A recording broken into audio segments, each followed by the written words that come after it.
you let the soul of God dwell with you, let those old things pass away. Don't bury your mate. Don't bury your finances. Don't bury your situation. Bury your chaos and confusion. Let that pass away for itself. For this is declared by he who is the Alpha, the Omega. It is he that declares that he is the beginning and he is the author of the end.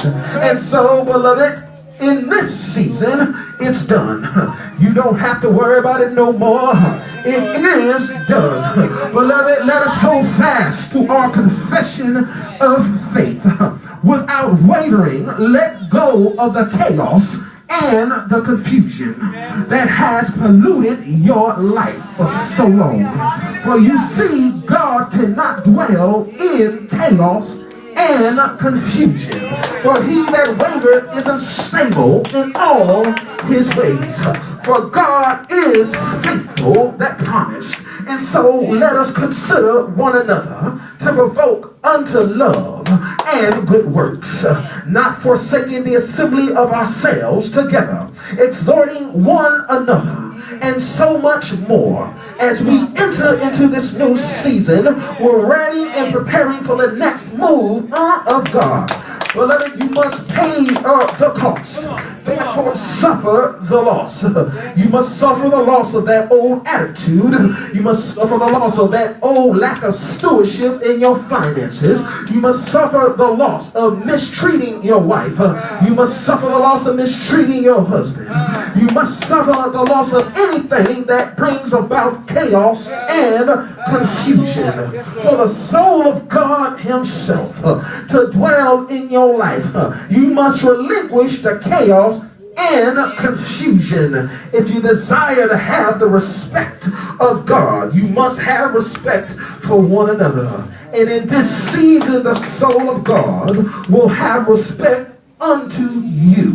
When you could bear no fruit, God shall make you fruitful. When you could produce nothing, God shall multiply you. For we love God and we know that all things work together for the good of us who love him.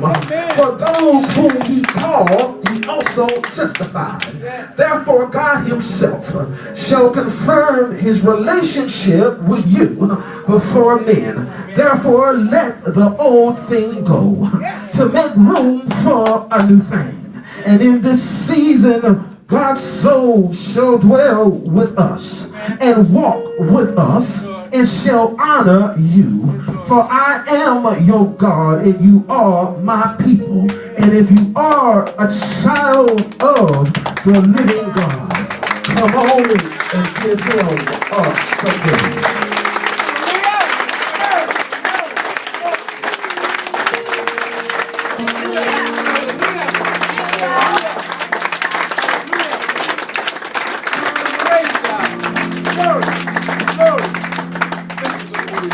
Beloved, if you are prepared for the next move of God,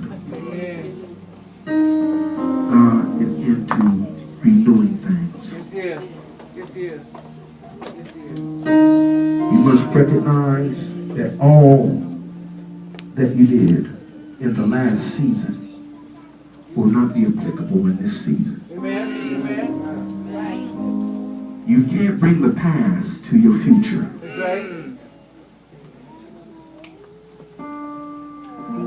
Let me say it again. You can't bring the past to your future.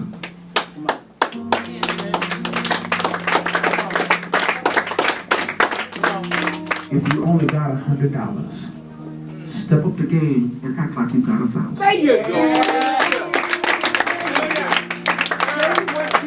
Because God can give you 1,000 if you treat 1,000 like it's 100. Okay, that's too small for you. Let me hit your nerves. Yeah. You can't declare $1 million if you only got $100 character. That's right.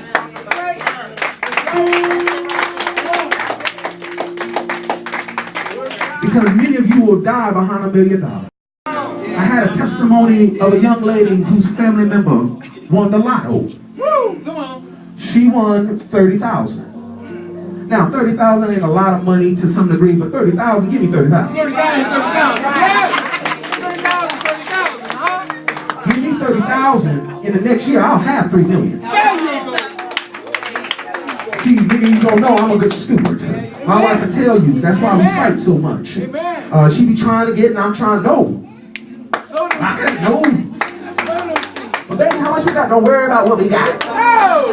Because if I tell you how much we got, you'll plan to spend it. So what I do is I trickle it off. And it's a game that we play and we have a lot of fun with it. Amen. But my wife knows the line when it's drawn. She knows that I have stewardship in my life. And because she trusts the stewardship, she will not cross that line. Amen. Amen.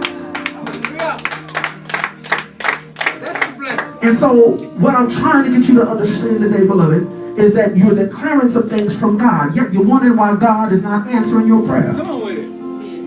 Have you ever seen like God is just not listening to you?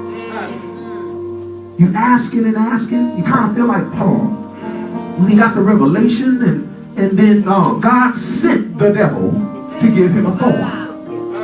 Then he went to God and said, God, remove the thorn. And he asked him 3 times, and God finally answered and said, no. My grace is sufficient. Some of y'all are trying to rebuke the very devil that God sent in your life. Instead of trying to grow from it, you're trying to get rid of it. Some of you don't want to take your beating. You're trying to get God to take it away, or you try to avoid it, get around it. I'm going to let you know in this season, some of you are getting set up. You sit back on your laurels, really not serving God. And you think, oh, I'm all right. Now God going to pick you up just so that he himself can drop you. Bow! You ain't listening to me. Now you can make a decision at that moment.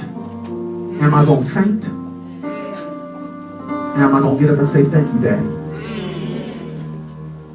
Let me get my attitude right. Let me start working with my finances like you told me to. Let me treat my wife better. Let me treat my husband better. Let me treat my fellow laborers better. There you go. Amen. Amen.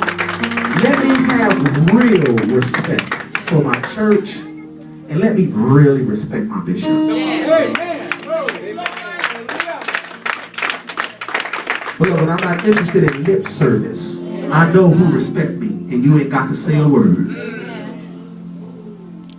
This ain't no pimp game. Come on with it. And I don't run no con. Believe me, if I'm going to run a con, it ain't going to be in the church. Amen. The church ain't got enough money. Amen. Come on with it. Y'all laughing, but I'm Amen. serious. Amen. I ran cons. Amen. Icon corporations. Oh, Lord. We created false checks out of real bank accounts. Hey, somebody on the inside, give me that bank account number. Printed up their check and made it out. Get his mom and daddy, too. I ran credit card games. It's real money out there. Y'all ain't got it. Amen. Amen. I'm not going to con you. You ain't got enough money for me to waste my time trying to get them $5 out of you. Amen. Amen. Amen. Or that occasional tithe you want to throw in. Amen. Come on, Bishop. This ain't no game. God is here for real. Good ground. For real. Amen. And if you're interested in the move of God in your life, beloved, heed the words on today. But it will cost you something. Come on with it. But the suffering is not worthy to be compared to the glory that shall be revealed in us. Glory to God. And so, beloved, as I take my seat, always, Mark 11:23, the Bible declares, if you say what you shall have, That's it. you shall have what you say. Therefore, beloved, if you have awesome words, you shall live an awesome life. Come on and bless the Lord today.